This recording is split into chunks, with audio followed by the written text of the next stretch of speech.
천재들의 기행과 사회생활. 천재들은 특출난 천재성으로 인해 일반인들이 이해하기 어려운 행동을 하기도 하며 사회생활에도 잘 적응하지 못하는 경우가 많습니다. 이번 영상부터는 그런 천재들의 기행과 삶에 대해 들여다보려고 합니다. 1편, 피아니스트 글렌 굴드. 글렌 허버트 굴드는 국내외를 막론하고 역사상 최고의 피아니스트 10명을 선정할 때는 항상 들어가는 피아니스트로, 굴드의 연주는 놀라운 기술적 능숙함과 함께 바흐와 하이든, 베토벤의 걸작에서 찾아볼 수 있는 형식미와 탄탄한 구성, 특히 바흐의 대입법적 텍스처를 명료하게 표현할 수 있는 능력으로 특징지어지는 반면, 사춘기 이후 쇼팽과 리스트로 대표되는 대부분의 낭만주의 피아노를 거부하는 호불호가 분명한 피아니스트였습니다. 굴드는 1955년 1월 2일 워싱턴 DC에서 미국 데뷔 연주회를 하게 되었으며 1월 11일 뉴욕에서 연주회를 한 다음날 CBS와 바흐의 골드베르크 변주곡 녹음 계약을 맺었습니다. 이 음반은 1955년 6월에 녹음하였는데 당시 녹음 상황을 지켜봤던 여러 관계자들에 의해 굴드의 악명 높은 기행이 이때부터 널리 알려지게 되었습니다. 그럼 녹음할 당시 상황이 도대체 어떻게 그랬을까 살펴보겠습니다. 모두가 가벼운 옷차림인 따뜻한 날씨의 뉴욕의 6월, 두툼한 코트 차림에 머플러를 두르고 베레모에 장갑까지 낀 젊은 남자가 뉴욕의 물은 마실 수 없다면서 식수로 사용할 2개의 물병과 전부 다른 색깔의 약병 5개와 한 다스의 수건, 그리고 이상한 의자까지 가지고 CBS 녹음 스튜디오에 나타났다. 연주에 들어가기 전 그는 흥분에 들떠서 지휘를 하기도 하고 음악에 맞춰 춤을 추기도 했으며 비스킷을 소리내어 거칠게 씹어먹기도 했다.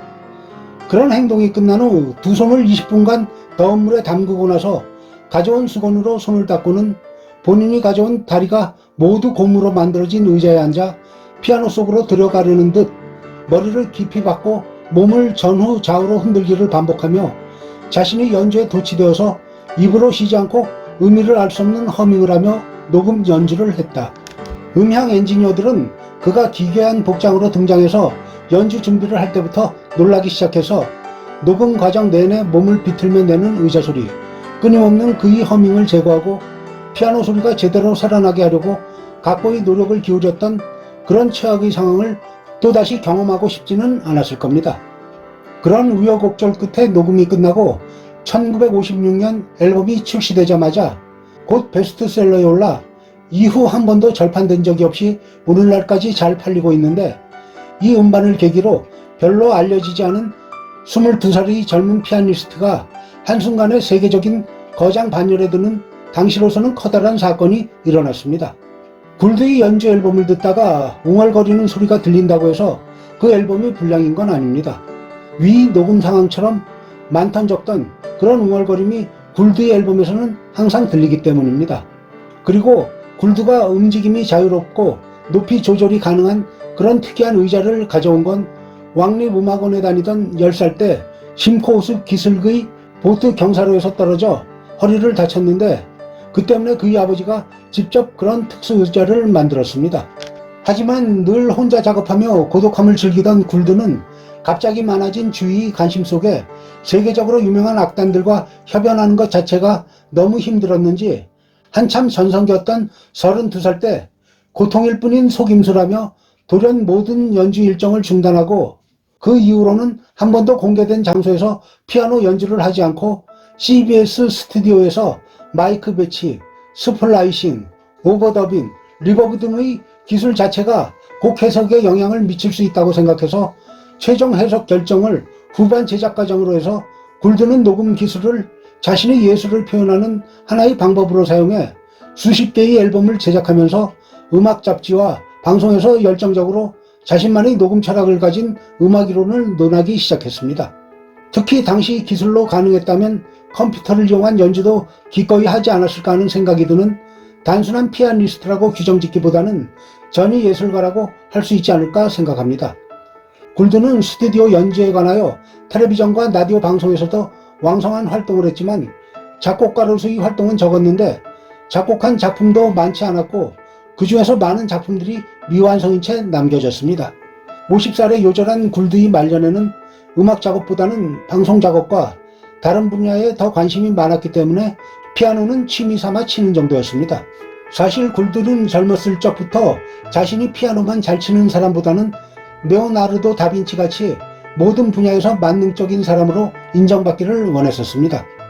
매우 특이한 연주 스타일로 유명했던 굴드는 성인이 된 뒤에는 고기나 야채는 거의 안 먹고 크래커와 오렌지 주스 같은 것들로 연명했으며 타인과의 접촉도 최대한 피했기에 굴드와 대화를 하려면 전화로 해야 했는데 중요한 전화 통화 중에 상대가 감기에 걸렸다는 걸 알고서는 감기 옮아요 하고 전화를 끊어버리기도 했습니다. 그의 대인 기피증은 날이 갈수록 심해져서 파티장에서도 장갑을 끼는 등 결벽증이 매우 심했을 뿐만 아니라 사람들과의 악수도 안 하며 상대방이 손을 내밀어도 올해는 악수 안 하는 해로 정했어요 하며 거절했습니다. 한 번은 친하게 지내던 피아노 조율사가 있었는데 어느 날 굴드랑 대화를 마치고 피아노 조율사가 친근감의 의미로 어깨를 살짝 툭 치자 굴드는 그로 인해 어깨가 탈골되고 부러졌다며 피아노 조율사를 고소하고 병원에 4주 동안 입원하였었습니다. 당연하지만 의사들은 정밀 진단 끝에 아무런 문제를 찾을 수 없었고 그 이후 서로 절교했다고 전해집니다. 또 유명 다큐멘터리 감독인 브리노 몽생종의 회고에 따르면 굴드는 영상 촬영을 위한 인터뷰를 끝마치고 나서 방송용 마이크에 머리가 살짝 부딪히자 나는 이제부터 뇌출혈이 올지도 몰라. 1시간 후에는 어지럼증이 올 것이고 또 몇 시간 후에는 이라고 하며 뇌출혈 증상을 나열했다고 합니다. 그러면서 굴드는 자신이 곧 죽을 것이라며 자신이 사교성이 없어서 친한 사람이 거의 없기에 장례식에는 아무도 안 올 것이라며 말했다고 합니다. 그렇게 굴드는 자신이 병에 걸리지 않을까 항상 걱정하며 사는 사람이었기에 약물을 남용했는데 항생제, 진통제, 안정제는 물론이고 심지어 공연 전 긴장 때문에 잠이 안 온다고 펜토바르비탈을 복용했습니다. 이런 상황에서 굴드는 재녹음은 하지 않는다는 원칙을 깨고 다시 한번 골드베르크 변주곡을 녹음했는데 1981년에 녹음된 골드베르크 변주곡은 1982년 굴드 사후에 발매되었습니다.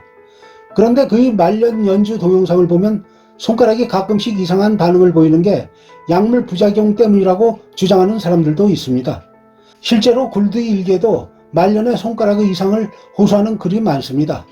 1982년 9월 27일 굴드가 발작을 호소해서 비서가 의사를 불렀으나 굴드의 비상전화에 질린 의사는 그냥 응급실에나 가라고 했고 병원을 너무 싫어하는 굴드는 계속 버티다가 뒤늦게 병원으로 갔지만 너무 늦어서 뇌사 상태에 이르자 아버지의 동의하에 호흡기를 떼고 장례식을 치렀습니다. 굴드의 변호사이자 친구인 스티브 포센에 따르면 그는 따뜻하고 재미있었으며 반사회적인 성격과는 거리가 멀었다고 합니다. 그는 완벽주의자였고 자기 방식대로 완전한 통제를 추구하는 성격이라 이것이 강박관념으로 굴드 스스로를 가둔 건 아닐까 생각해 봅니다. 다시 만날 때까지 좋은 날들 보내세요.